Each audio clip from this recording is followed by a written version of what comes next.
And good evening. It is Sunday, March 13th in the year of our mess 2022. We are the Massachusetts Pirate Party. I am your host, Malch Schlitzman. Joining with us always is Joe, Steve, and Jamie, our leader, and our special guest, Bill Shaner of Worcester Sucks and I Love It. Hey everyone, thank you for having me on. Excited to be here. Ahoy. Thanks for joining us. How's everyone doing this week? Any big personal news? I would have to say that my treasure chest is a little low and I need to go and score more booty. As always, a poet and a scholar, Joe. So, let's jump right into it. Worcester, so we've got a lot been going on in this city. For the first in, I think it was 3 years in Worcester County, we have had a St. Patrick's Day parade and festival. Several thousand people turned out. It looks like it went off without a success. I didn't hear about too much mass arrests. No, me neither. A prior engagement stopped me from getting belligerently day drunk at the St. Patrick's Day parade, but that's probably good for you guys and for me to a lesser extent. It would be awkward to interview you if you weren't here. Yeah, right. Yeah, I'm glad it managed to land in the exact ravine between the Omicron spike and the next Omicron spike that's already been detected in New York. Oh yeah, it's coming. Yep. That's very exciting. So Bill, I'm not too up on the situation in Worcester politics. Can you tell me who Stephanie Williams is and was?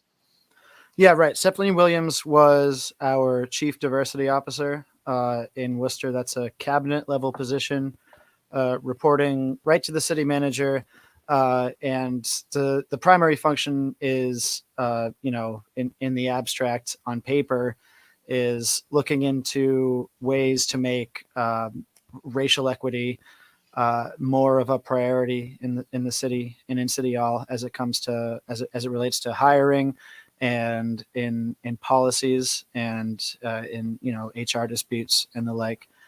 Stephanie Williams just left under somewhat dubious circumstances, and she was the third chief diversity officer the city has had since creating the position back in 2016. So there's been a really high turnover rate since that position was established, and so there's a lot of questions in the community over whether these women, all of them are Black women, are being sort of set up to fail or like deliberately obstructed. Why are they leaving? That's the basic question. Most loudly sort of enunciated by Fred Taylor and the local branch of the NAACP, when they went so far as to pull out of the city's tercentennial 300-year celebration or whatever, saying we need a serious inquiry into why our chief diversity officers keep leaving, why they can't seem to accomplish anything, and what's going on there. And that's where we're at right now. We don't have any answers at all from City Hall or City Manager Ed Augustus's administration, but not for lack of trying. I mean, Stephanie Williams put out her own statement, which I sent in the chat over here. And to me, reading it, it seemed like a very respectful and polite and professional way to say that she wasn't able to get anything done. And she sort of ends the statement on a note of being like, my talents and expertise is more valuable elsewhere, somewhere where I can actually use it.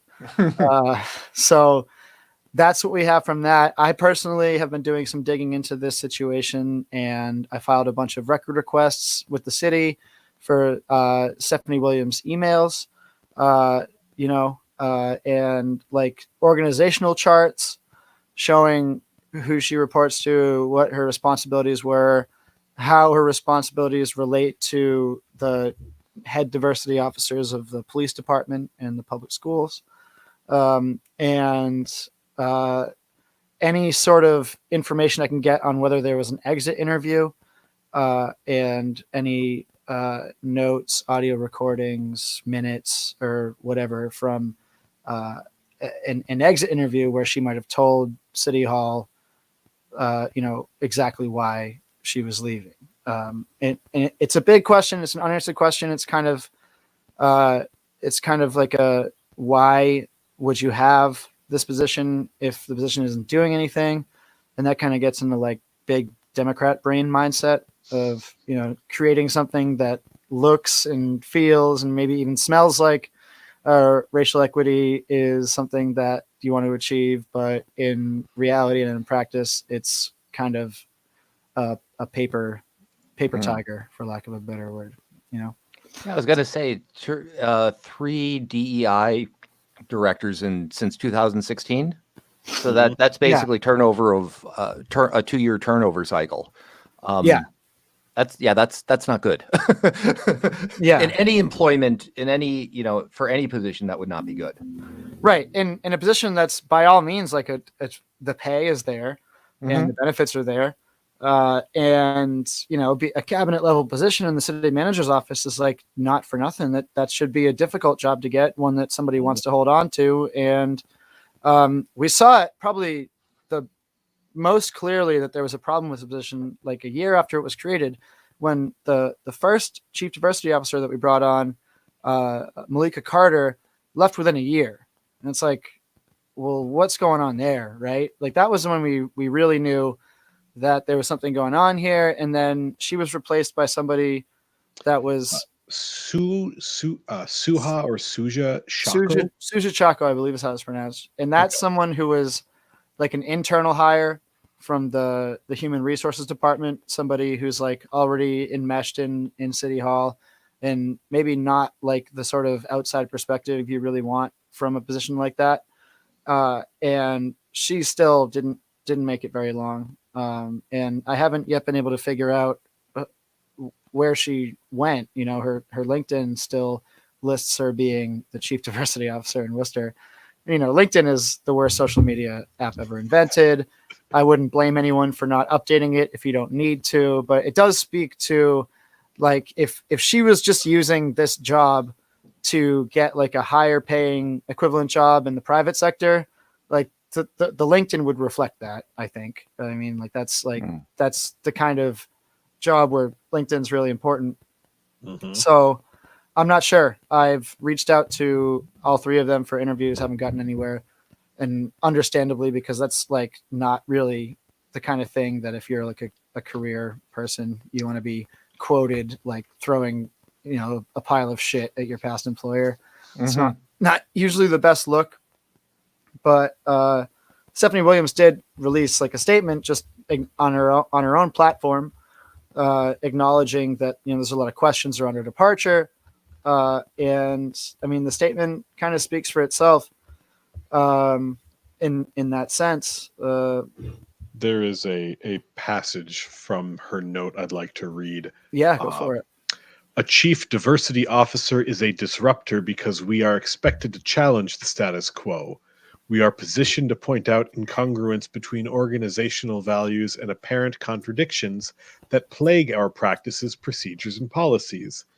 Many of the current structures and practices in place revealed a disconnect between organizational and institutional impact needed in order for this work to be successful, which is some incredibly well-written and very professional disrespect.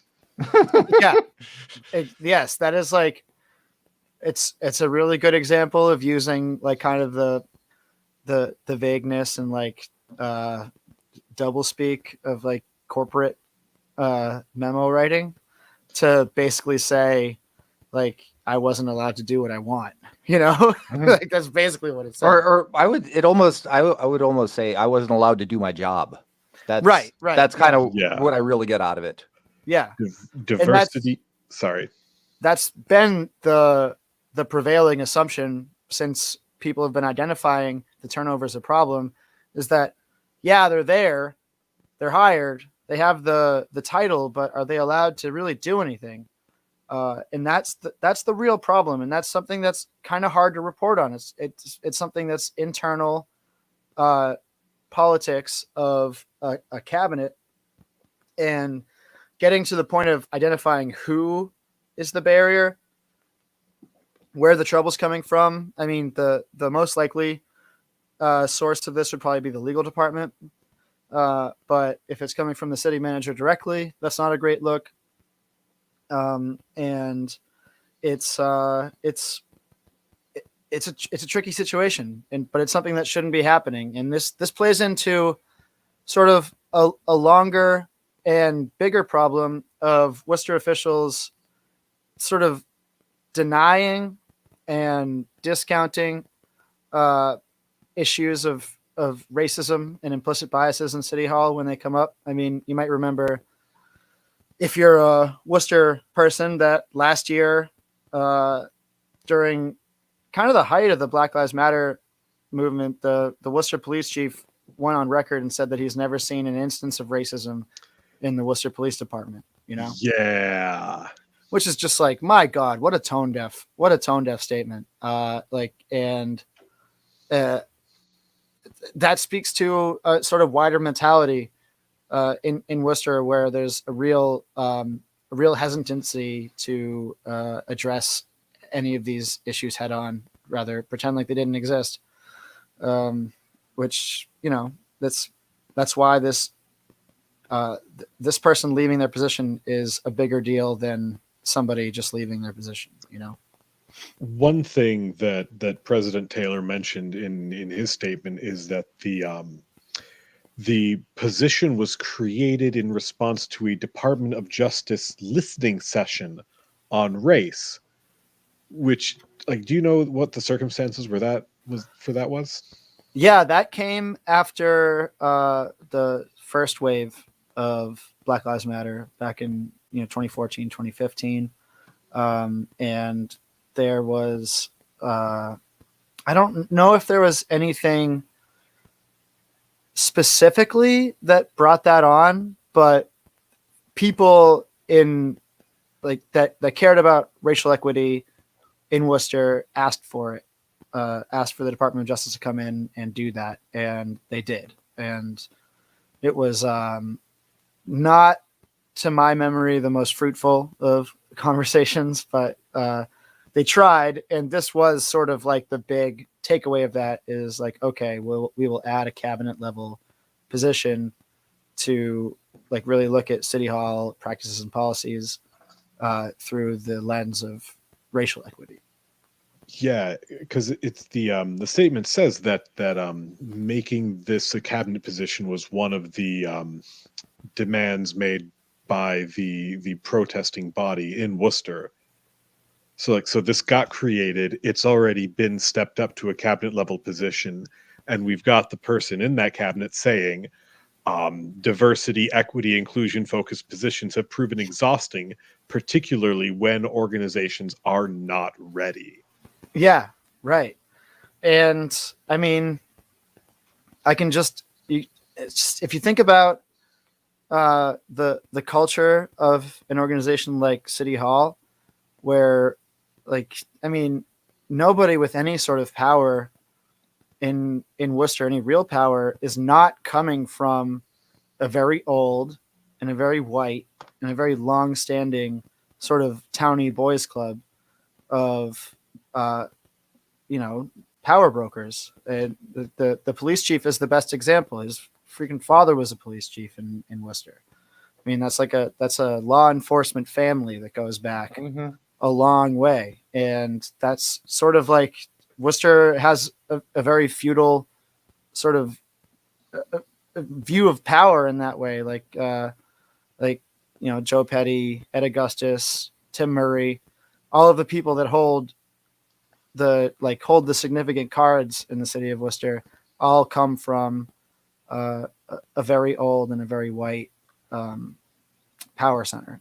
And so putting somebody in a position to address that role, as William says, as a disruptor, it's easy to talk about the need for racial equity, but if you have somebody telling you what actually needs to happen, and you might be looking at like your cousin who is going to get a job and now they can't, sort of thing, then when the rubber meets the road, you're not going to be as willing to do something about it. So there's a ton of unanswered questions in the specifics of this, but the general idea is pretty obvious. I mean, people that take this role of chief diversity officer in Worcester are set up to fail and can't do anything with it, and they get frustrated and they leave. Mm-hmm. So I think that's pretty obviously what's going on here. When you say an old boys club, I in this small town I grew up in, my father was associated with politics, and so like I got to meet all of them, and it is the exact same kind of towny brain. Yeah, that it's the same group of people. I don't understand how a diverse city like Worcester is ruled by what essentially amounts to a suburban cul-de-sac. Right. Yeah. They're ruled by a neighborhood. From like Detroit was the same way for quite a while. I just happened to be reading a book about Detroit, but this is what you're saying. Like there's a small semi-suburban neighborhood in a big city that just kind of runs everything. Yeah, that's kind of a thing. Yeah. I mean, Worcester isn't the first municipality I've covered. I covered 4 or 5 before that, and yeah, it's the exact same thing. It's the exact same thing everywhere, and I don't know what that says about democracy, right? But just so happens that it ends up working out that way every time. And I think that there's a lot that goes into achieving and maintaining power that's not, the vote count that you get in your local municipal election. It's a lot more like who gets hired for what position and who they know. And there's a whole social network around power.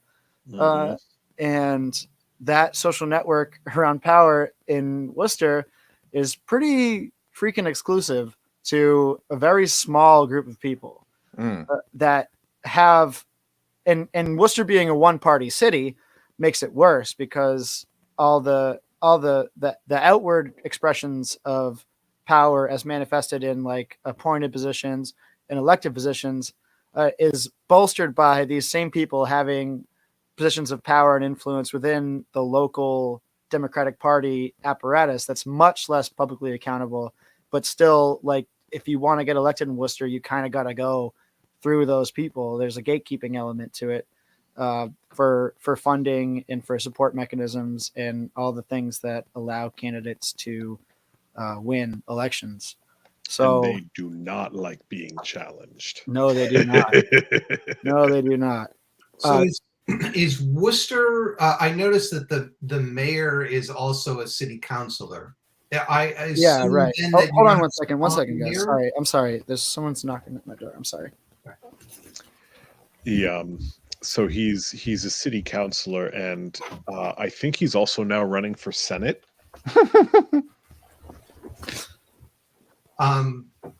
Yeah, sorry about that. Yeah, the mayor is also a city councilor. So Worcester has a pretty quirky system for its government. It's called a weak mayor, and the mayor is essentially just like the chairman of the city council, and the city council is, for lack of a better expression, like the board of directors to the CEO, and the CEO is the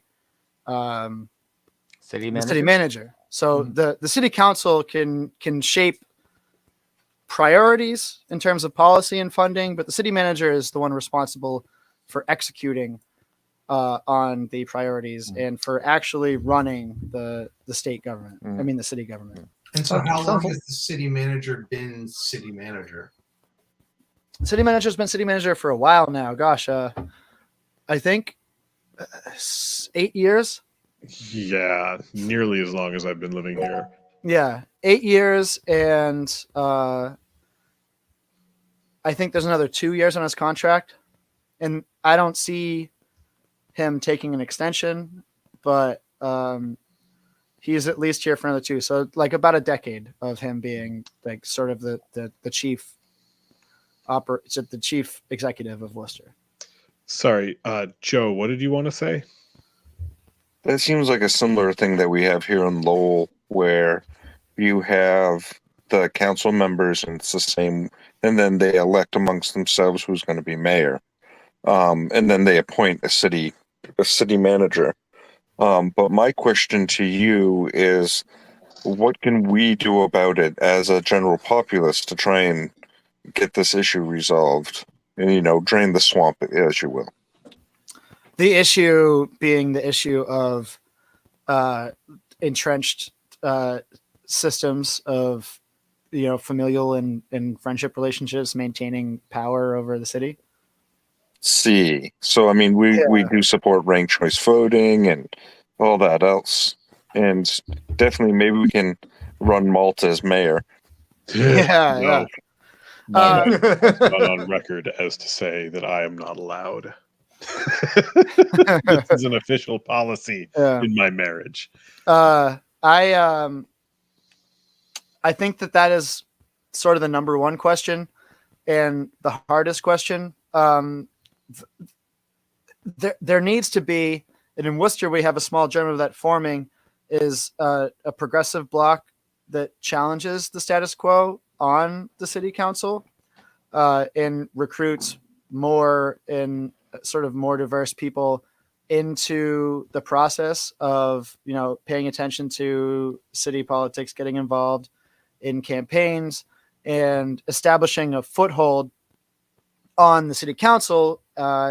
And if like a progressive majority is ever formed on the Worcester City Council that is not beholden to or comprised of this sort of old boys network, then you have the ability in that circumstance, should that ever happen, that you can get your own city manager in and sort of wrestle power away from the old boys club who has been controlling it for so long. I mean, that's one path to doing that. Now, those people are not just going to go away, and those people are more than likely going to try to co-opt the process and make concessions and make sure that they basically stay in power, but they have to do a few more things like, create a completely bullshit chief diversity officer job that doesn't get anything done, but I think that you need to start with an acknowledgement of the issue and find a way to message that publicly that resonates with people. And then you need to, wrest political power away from that old network of people that have been controlling it for so long, slowly. It's not something that would ever happen in one election cycle or 2 election cycles. It's kind of like, you got to think of it like a decade-long project, at least, And I you and Sean Connolly and the others who are doing the live riffing on Twitch of city council meetings, I think is doing a huge job in getting the message out to young people of exactly how insular, how and small the actual pool of power is. right. And therefore that there is a possibility of getting leverage against them. And for anybody watching this who has feelings about politics and doesn't know what to do with them and doesn't really want to run an election, join a board and commission, because they are the people that deal with a lot of the nitty-gritty issues that come up before they get presented to the city council. So even if you don't have a single progressive on that city council, if everyone on a board and commission is progressive, then everything getting pushed up to the city council is going to have that progressive quality to it.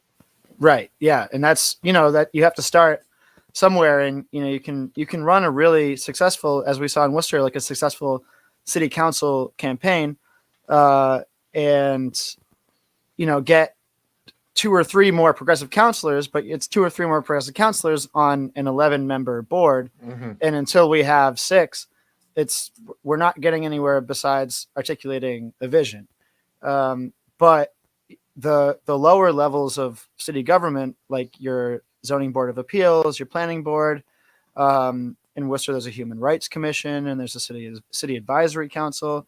I myself applied for the Affordable Housing Trust Fund Board of Trustees and the Urban Forestry Tree Commission, Mm-hmm. which I don't think anybody knows what that is going to do, but I'm happy to ride hard for the trees. And like, if those are staffed by people who want to make a change in the city, then you start through doing those kind of smaller, less high profile jobs. You start to understand how the processes of government works, and eventually get to the point where you understand where your body is best laid on the gears of the machine. Right. Mhm. And that's sort of the way to get into it, is to start learning about government and the way that it works and the way that it works against you, by doing it and by understanding how it can be done better. Elections, especially on a municipal level, elections are only going to get you so far. What really needs to happen is there needs to be more people just invested in, frankly, just giving a shit before any of that is going to happen. And that's the big thing. And that's what I really try to work on with my newsletter, is a door into this crazy, like, little ecosystem that's controlled by maybe 6 or 7 people. 6 or 7 completely insane people. Yeah, right. And understanding what could be done if things weren't so awful, right? That's sort of the idea, is that, like, if, for most of politics and the way that people's main approach to politics, if they even care in the first place, and I would venture to say that way more than half of people in America just straight up don't care in the first place. But then you have like 25-30% of people who are just passive consumers of a lifestyle brand as it relates to politics. And they're either rooting for the CNN team or the Fox team.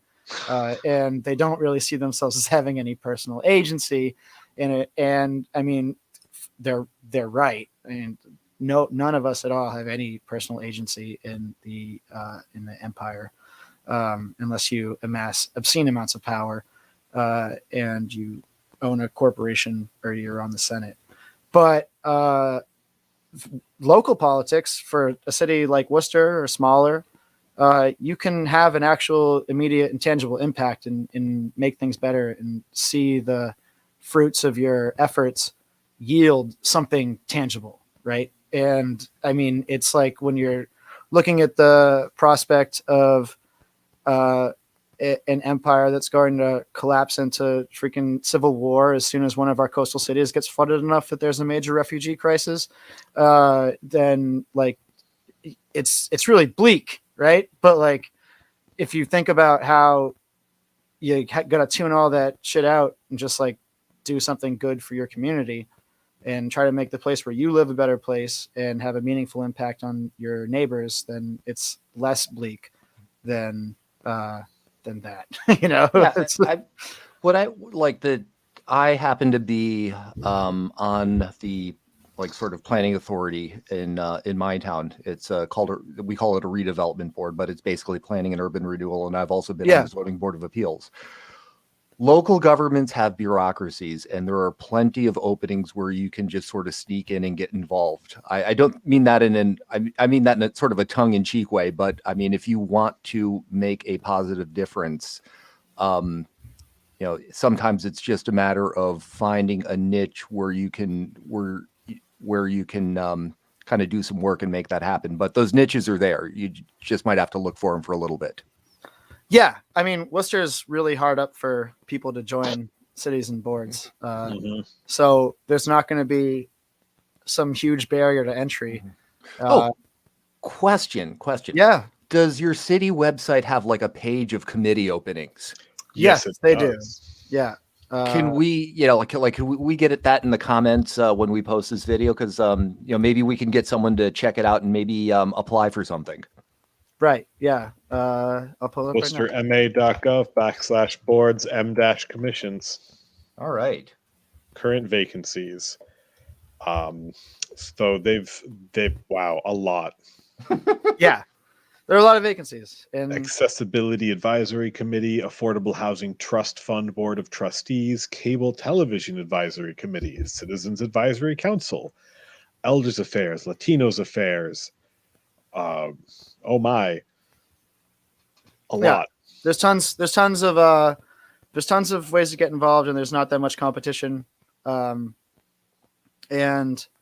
it's for a lot of them, it's a low time commitment, maybe one meeting a month, and it's a really good way to start understanding the processes of city government, the way that the whole thing works, and get more invested in it and invested in how it might change for the better, hopefully.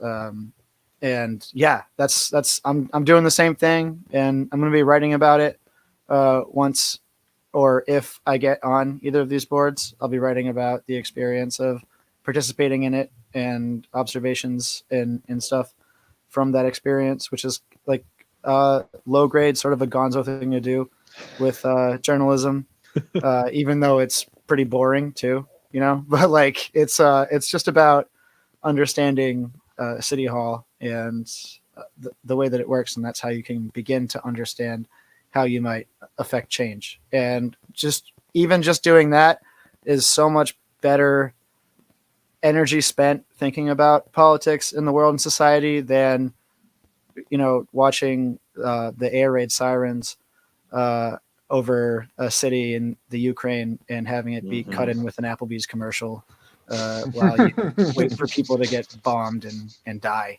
It's a bleak world, but they're through the processes of your local city hall, town board, or whatever, you have a way to make a change that you could feel good about. Yeah, so that's the pitch. You can be a lever or you can be a monkey wrench. There you go. If you want to be the ultimate troll. Oh yeah, you can do it. Oh, there are totally people who do that. For better or worse, there are totally people who do that. I think that's fine. I think that's funny, and injecting a bit of irreverence and like levity into something that's so stuffy and like boring. And I think that there's like an essential amount of gatekeeping that goes on. Gatekeeping is such a crappy of the moment word, but there's like an essential, like people are deterred from participating in city politics because of the assumption, which is mostly correct, that it is boring as hell and just will bore you to tears. So like even if it's obnoxious, sometimes anything that injects a little bit of levity and like humor into the process and makes it like fun is fine by me, Wear a neat suit. Yeah. Maybe one with ears. Yeah. Dress up like there you go. Wear that to a board meeting. Why not? Why the hell not? We've been talking for about a half hour. Thank you, Bill, for joining us. Before we sign off, I want to say that the book banning controversy, a lot of folks think that Massachusetts is not involved. It is. Millbury Library has had 4 books go missing: Genderqueer by Maya Kobabe, Camp by Lev A.C. Rosen, Jay's Gay Agenda by Jason June, and Lawn Boy by Jonathan Evison. There's also a little queer library that has been vandalized and had books stolen from. So like there's a lot going on. If you were reading this, you've got so many opportunities to join the fight. And we'd love to have you. So thank you, Joe. Thank you, Steve. Thank you, James, for joining us as always. Bill, great to talk with you.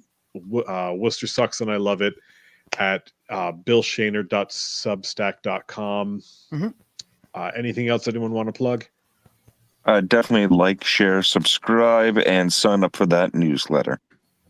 Great. Thank you so much, guys. Really appreciate it. Oh, this is Click great. the Thank you. bell.